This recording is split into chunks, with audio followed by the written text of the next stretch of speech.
Assalamualaikum warahmatullahi wabarakatuh. Selamat siang teman-teman. Hari ini tanggal 11 Mei 2025 hari Minggu. Meneruskan review kemarin ya, PTBA, kemudian Adro dan juga BSSR. Hari ini saya akan bahas ITMG. Terus mungkin nanti akan coba saya bandingkan dengan games dan KKGI dan paling nggak itulah. Kalau videonya agak panjang nanti tolong di speed aja dari 1,25 atau 1,35, terserah teman-teman. Seperti biasa siapin aja kopi sama kacangnya sambil nyemil ya. Baik, ITMG sudahlah rilis laporan keuangan ke kuartal 1. Kalau nggak salah di akhir minggu ini dia udah rilis dan angkanya memang turun dari kuartal 4 ya. Untuk net income 1,5 T menjadi 1 T, tapi sebenarnya ini naik dari Q1 2024. Nah, karena ITMG sudah rilis juga laporan tahunan, sekalian saya bahas di laporan tahunannya mereka. Jadi di ini perusahaan sudah berdiri tahun 1987 ya. Indo Tambang Megaraya ini sudah berarti sudah 38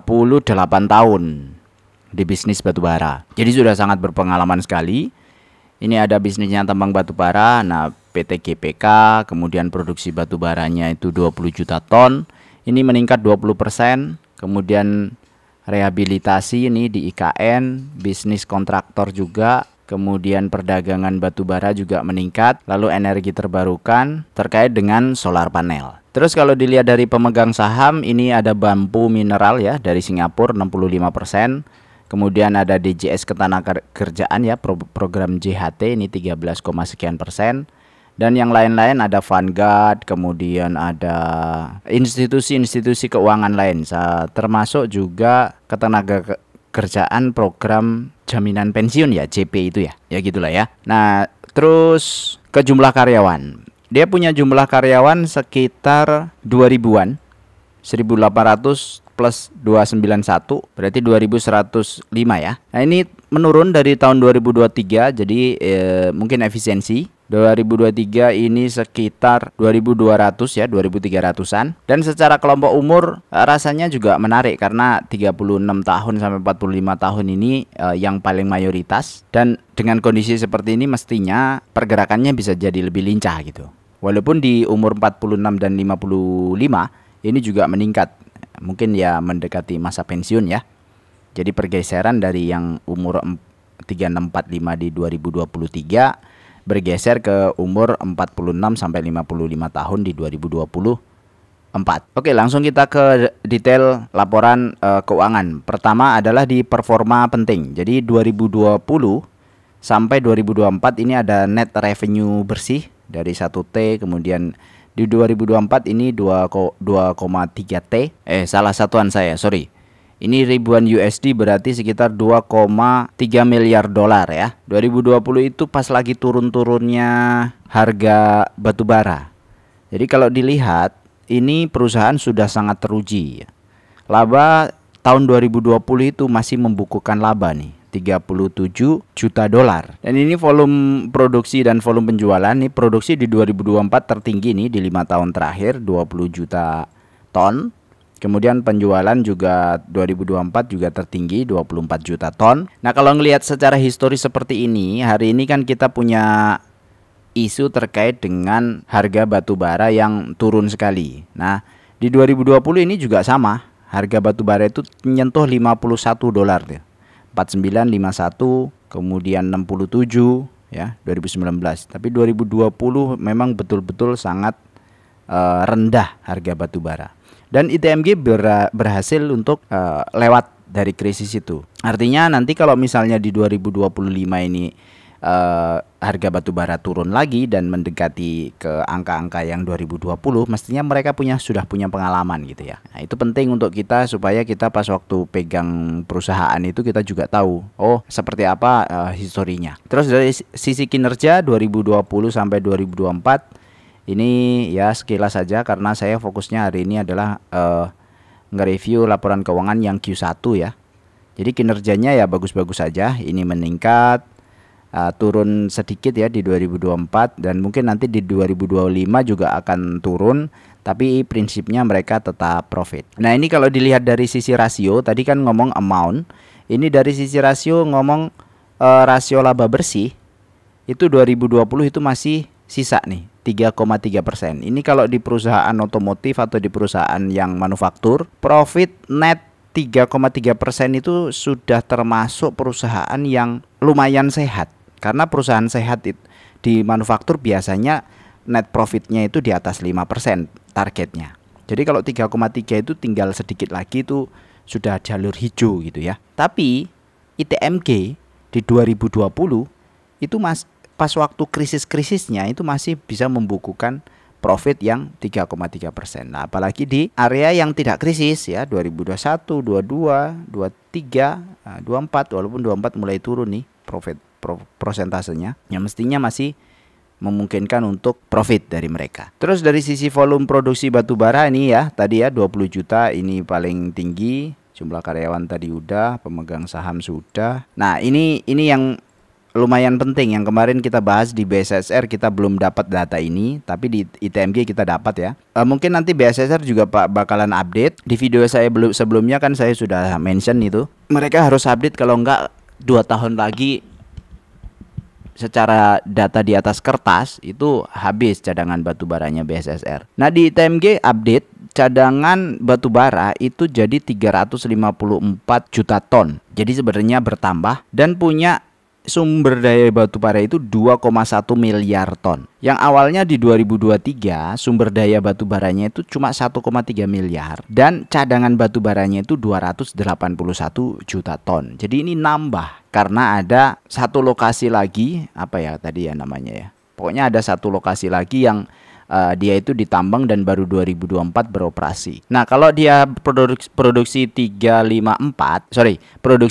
juta ton per tahun dan punya cadangan 354, maka dia masih punya batu bara itu 17 tahun lagi itu baru habis. Ini adalah yang cadangan. Cadangan itu kan berarti sudah dihitung, diestimasi itu profitable ya, bisa ditambang. Tapi kalau yang sumber daya ini memang masih belum dikalkulasi secara ekonomis. Apakah secara ekonomi menguntungkan atau tidak gitu ya. Kalau tambangnya ada dalam bumi yang dalam banget, kupasnya harus banyak banget misalnya, ya bisa jadi kan jadi nggak ekonomis kan, bisa begitu. Makanya ini dipisahkan secara data. Nah, kita lanjut ke laporan keuangan kuartalan. Jadi kalau tahunan udah selesai ya, karena kemarin mereka udah bagi dividen, dan selamat teman-teman yang sudah mendapatkan dividen.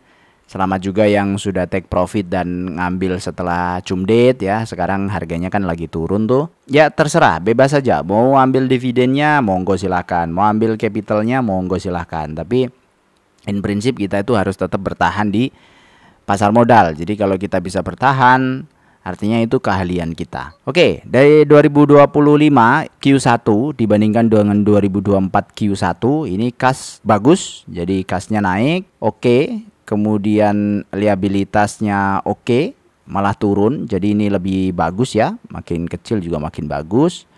Kemudian pendapatan bersih ini turun sedikit ya, 489 ke 482. Beban pokok juga turun, ini bagus sekali. Pendapatannya turun, beban pokoknya turun kan bagus ya, sehingga laba kotornya naik. Sehingga laba bersihnya itu juga ikutan naik. Padahal pendapatannya turun nih 1,3% nih saya catat. Terus di sisi saldo laba di 2024 kita bandingin ya. 2024 Januari ini itu sebenarnya 1,3 miliar dolar. Kemudian di akhir Maret itu 1,2 miliar dolar. Tapi di 2025 malah meningkat 1,4 ke 1,5 miliar dolar.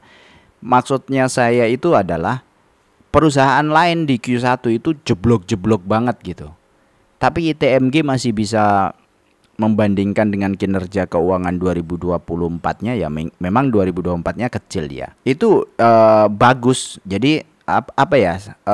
Package-nya itu menurut saya sih lengkap sih. Laporan keuangannya juga stabil, bisnisnya juga bisa di-maintain dengan baik, dividennya stabil. Jadi ini perusahaan ini wonderful bener kalau menurut saya ya. Oke, kita lanjutkan terkait dengan detailnya kas. Tadi di kas dibilang kan naik ya, kas setara kas di akhir period. Detailnya apa? Nah, kalau kita lihat memang banyak sekali di sini deposito ya, yang paling gede sih depositoan. Mana nih? Ini dia. Deposito ini ada 400.000. Kemudian yang kas bener ada 535. Deposito total itu 440, jadi separuh-separuh. Dan ini ada DHE ya. Deposito berjangka devisa hasil ekspor itu cuma 85.000. Jadi kecil sekali dari rasio kas yang 1,06 miliar dolar ini. Sorry, ini bukan ribu ya, 85 juta. Jadi sebenarnya rasionya kecil dibandingkan yang lain. Tadi PTBA kan kemarin kan cukup gede ya, 50-50 ini DHE itu. Kalau ini kecil sekali. Artinya apa? Bisa jadi ya kalau ini memang harus ditahan, tidak dibagikan dividen, pembagian dividen dari kas yang lain itu masih sangat memungkinkan. Padahal ini kemarin juga udah habis bagi dividen, berarti nanti di laporan berikutnya mungkin akan turun ya, laporan Q2 dan seterusnya, dan nanti di tahun 2025 akhir mereka mungkin akan bagi dividen lagi. Nah, terus ada catatan menarik ini di piutang usaha. Nah, kalau kita mau memprediksi, ini salah satu kunci ya. Kalau kita mau memprediksi perusahaan ini tuh nanti Q4 itu atau Q3 atau Q2 itu bagus atau tidak, salah satu yang bisa kita lihat itu di piutang usaha. Piutang usaha itu berarti kan dia udah jualan, tapi ada piutang, ada hutangnya customernya dia yang belum dibayar. Jadi seolah-olah ada tagihan. Nah, tagihannya ini nih, turunnya luar biasa, lumayan ya. Dropnya 24%. Jadi kalau piutangnya 2024 itu adalah 183 juta dolar, di sini itu tinggal 138 juta dolar atau turun 24%. Bisa jadi nanti di Q4 salesnya mereka pun juga akan turun sekitar 24%. Nah, kalau diteruskan sampai akhir tahun ya berarti kemungkinan kinerjanya dia juga akan turun sekitar 24%, kan gitu. Nah, cuma kita hanya bisa memprediksi saja, dan ini namanya bicara peluang ya. Kalau dari sisi kita itu mengestimasi based on peluang yang ada. Nah, ini kalau lihat dari sisi lancar ya, pihak ketiga lancar, ada kelihatan sekali ya turunnya 147 ke 116. Kecuali yang jatuh tempo yang tidak lancar nih, yang 1 sampai 30 hari, 31 sampai 60 hari. Ini kan piutang-piutang yang mungkin saja juga tidak lancar. Terus persediaan batu bara tadi udah saya sampaikan di report yang sebelumnya, yang report tahunan, kita pakai itu saja. Yang lain-lain beban pokok, biaya penambangan turunnya drastis. Saya belum tahu isinya apa sebenarnya, tapi ini bagus. Jadi karena salesnya turun, bebannya juga turun, itu kalau langsung begitu bagus sekali. Jadi taktis manajemennya mestinya memanage itu gitu. Beban penjualan nih, ada yang menarik di beban penjualan. Biaya angkutnya naik, tapi biaya sewa gudangnya itu turun. Tapi kalau saya jumlahkan, ini lebih efisien kalau seperti 2024, karena totalnya ini itu lebih rendah daripada totalnya 3 ini yang di 2025. Jadi memang begini, kalau di manufaktur juga sama ya. Semakin sering kita kirim, semakin kecil biaya gudang, karena lotnya akan kecil-kecil. Ketika lotnya kecil-kecil, pengiriman akan naik secara cost, bahan bakar juga akan naik secara cost. Tapi kalau lotnya gede-gede, kita ngirimnya 1 truk itu langsung full misalnya, gudangnya jadi butuh area yang lebih lebar, atau gudangnya jadi butuh biaya waktu sewa yang lebih panjang karena stoknya makin banyak.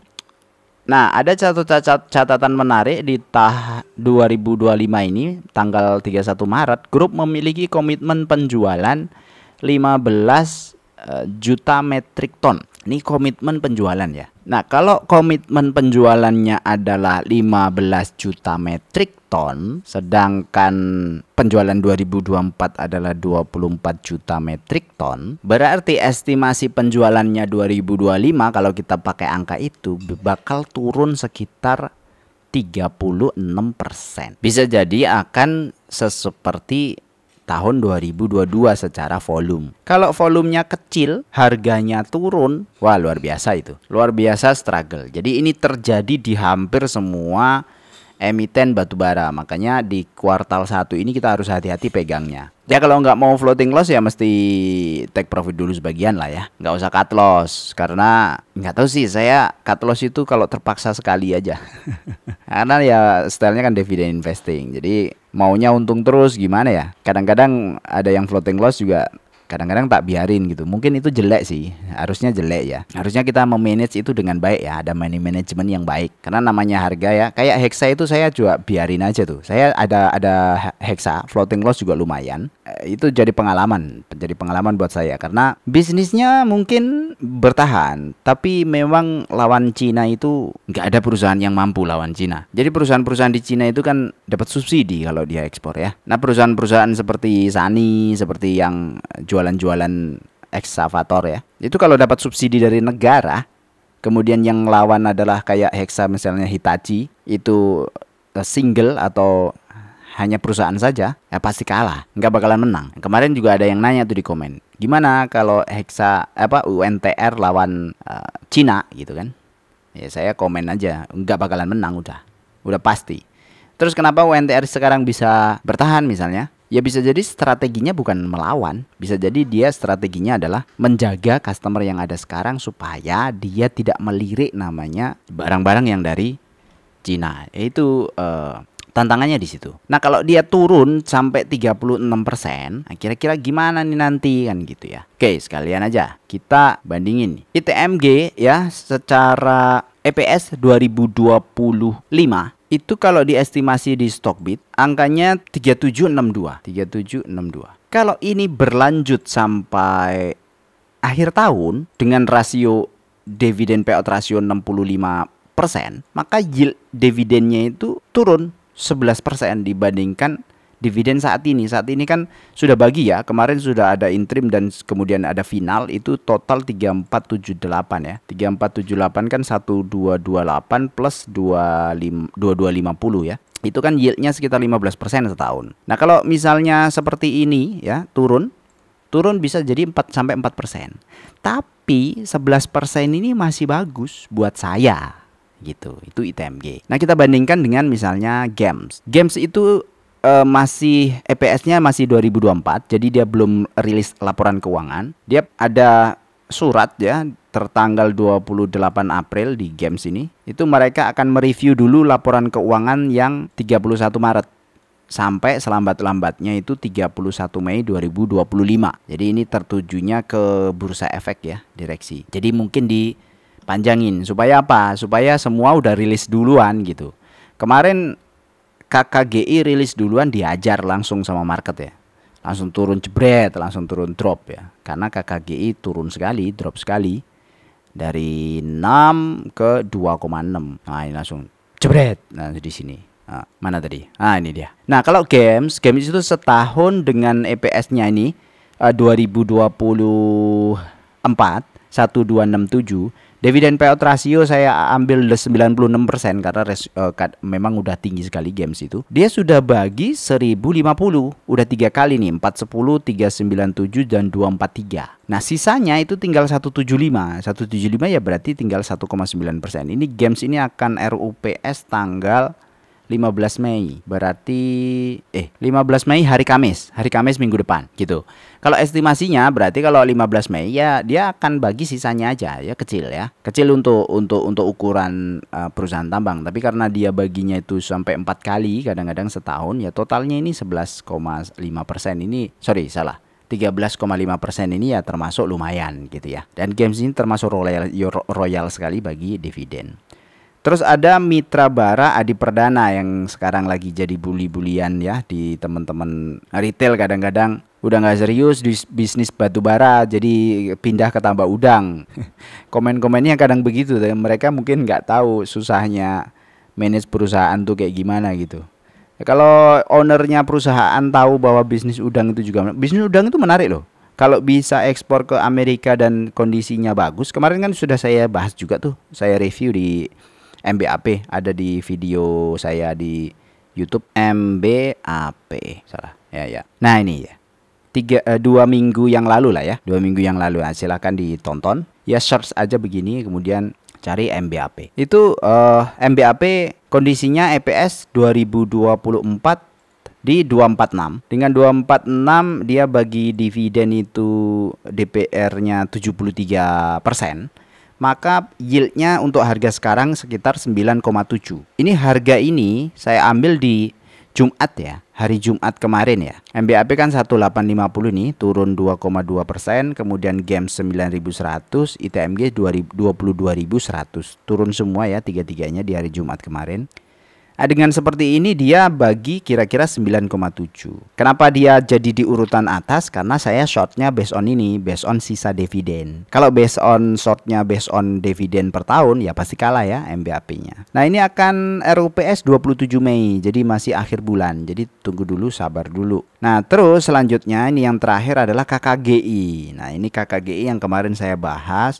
Agak tricky memang di KKGI karena EPS-nya 2024 itu 127. Kalau dividen payout rasionya itu 60%. Nih KKGI itu kan punya histori seperti ini ya. Payout rasio itu 60, 20, 60 gitu ya. 2024 masih 11% karena baru 15 yang dibagi. Nah, saya asumsikan 60% aja. Maka kalau EPS 2024-nya 127, dia akan bagi sisanya itu sekitar 61. 61 ini sekitar 16%. Nah, ini gede sekali. Tapi masalahnya Q1-nya KKGI itu jelek sekali Q1-nya. Kan 2. Nah, ini kalau sampai akhir tahun misalnya dapatnya 10. Kalau kita estimasi di sini misalnya kita bikin 10, jadi cuma 1,6% kalau kita ngambil di harga sekarang. Gitu. Makanya mesti hati-hati pas waktu di KKGI ini. Oke, kita balikin. Karena ini masih pakai base-nya 2024, yang saya tebel-tebelin 2024 kecuali ITMG. ITMG ini 2025. Nah, posisinya kalau dibanding-bandingkan ya setahunnya memang ITMG itu stabil ya. Stabil, masih di atas 10%, dan ini menurut saya bagus ya. Oke banget. Kemudian GEMS itu juga di atas 10% kalau lihat histori 2023-2024 ya. Ini cuma 2 tahun saja. Kalau mau tahun-tahun yang banyak, lihat aja nanti teman-teman di referensi website yang lain. MBAP ya naik turun lah ya. Kemudian KKGI juga fluktuasi sekali. Kalau ini kita simulasikan di dividen for living ya, 11%, 20, 15% nih. Taruhlah ITMG ya. Kita ambil di tengah-tengah misalnya 13,5%. 13,5% itu yield dividen atau yield investasi kita per tahun. Dengan simulasi nanti pensiun kita pengen punya penghasilan 10 juta sekarang, 10 juta equal duit sekarang. Itu kalau kita pensiun 25 tahun lagi ya, umur 55, itu equalnya 18 juta dengan asumsi inflasi 2,5%. Jadi seolah-olah ini di present value ya. Nah, ini jadi kondisinya 10 juta sekarang tuh setara 18 juta di nanti ketika kita pensiun. Maka kalau yield dividennya 13,5, ini kan kita nabungnya 2 jutaan ya, 2 jutaan aja. 2 jutaan per bulan dengan modal awal nih 50 nih. Kemudian asumsi kenaikan tabungan itu 20% setiap 5 tahun. Jadi periode pertama ini, periode kedua ini periode pertama masih 2 jutaan per bulan, periode kedua naik 20%, 2,4 juta per bulan ya, anggap aja gajinya naik gitu. Nah, di 5 periode berarti 25 tahun itu ada di sini ya, tahun ke-25. Nah, ini kalau di grafik sini kita lihat periode tahun ke-5 itu tabungan kita mestinya nyicilnya 4,1 juta per bulan ya, naik 20% kan tiap 5 tahun. Tapi dividen yang kita dapatkan ini ya, periode 5 itu sih 66. Sudah 66 juta per bulan. Dengan catatan yieldnya ini yang 13% ini stabil. Jadi kondisinya tahun pertama kan kita punya investasi 74 juta, dividen dapat 9 juta, nggak diambil, taruh lagi di tahun kedua, dapat dividen 14 juta tahun kedua, nggak diambil, tahun ketiga ditaruh lagi, dan seterusnya sampai tahun ke-25. Di tahun ke-25 dividen kita punya sekitar 799 juta karena 13%. Jadi ini rumusnya dikalikan 13,5% yang ada di atas. Maka dividen sebulannya ya dibagi 12 saja. Jadi 66 juta per bulan. Sedangkan kalau target kita 18 juta ya, 10 juta sekarang kan equal 18 juta, itu sudah memenuhi syarat. Sudah memenuhi syarat bisa pensiun dengan free, maksudnya dengan penghasilan pasif ya, passive income-nya sudah cukup. Kalau kurang bang, kalau 2 juta kurang lah, tambahin bang 3 juta, lebih gede lagi. Ini namanya compounding interest kata Einstein. Ya, ini grafiknya lihat ya teman-teman ya. Grafiknya ini itu eksponensial ke atas. Ini compounding interest. Makin gede kita nabung di situ, makin gede hasilnya. Karena ada interest rate ya. Hasil yang 13% itu seolah-olah interest rate. Makin gede. Makanya perbankan itu makin gede modalnya dia, makin gede hasilnya. Makin gede dia penyaluran kreditnya, makin gede dia juga hasilnya. Sedangkan karyawannya segitu-segitu aja. Nah, bisnis paling enak tuh kalau menurut saya bisnis perbankan. Lah gimana orang dia dapat modal dari masyarakat, kemudian dia salurkan, ketika disalurkan ke masyarakat lagi, dia dapat kepengembalian ya, dapat bunga. Seolah-olah menurut saya itu kurang adil aja gitu. Gak terlalu banyak mikir gitu loh. Maksudnya ya walaupun sekarang udah macem-macem lah ininya apa ya, cara-caranya ya, pakai anuitas menurun dan seterusnya. Nah makanya di list saya tidak ada bank. Jadi khusus dividen investing khusus syariah, karena seru aja gitu kalau tantangannya banyak ya. Jadi kita berpikir keras untuk kita memilih perusahaan yang memang benar-benar pas gitu. Ya kan perusahaan yang syariah juga pakai bank bang, begini. Ya nggak apa-apa, itu urusannya beliau-beliau yang pemegang kebijakan lah ya. Ada MUI, ada macam-macam ya. Ngikut mereka saja, ikut pemimpinnya lah ya, kita bisa meminimalisirnya dari situ. Saya pikir cukup, ini ngelanturnya terlalu lama. Kalau ada requestan silahkan disampaikan.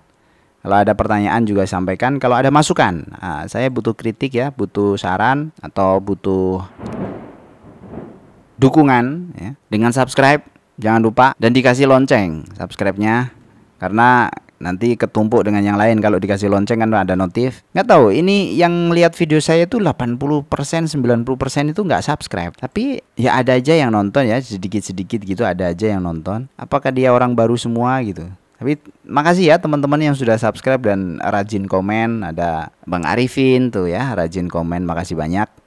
Semoga bermanfaat ya, dan mendapatkan manfaat dari apa yang saya review. Sekali lagi teman-teman, jangan mudah percaya apa yang ada di internet. Silahkan review sendiri, riset sendiri. Jangan lihat video saya langsung beli. Enggak bisa begitu ya. Ini bukan rekomendasi untuk jual dan beli. Ini hanya sharing apa yang saya lakukan, kemudian siapa tahu bermanfaat buat teman-teman. Terima kasih, sampai jumpa lagi di video berikutnya. Wassalamualaikum warahmatullahi wabarakatuh.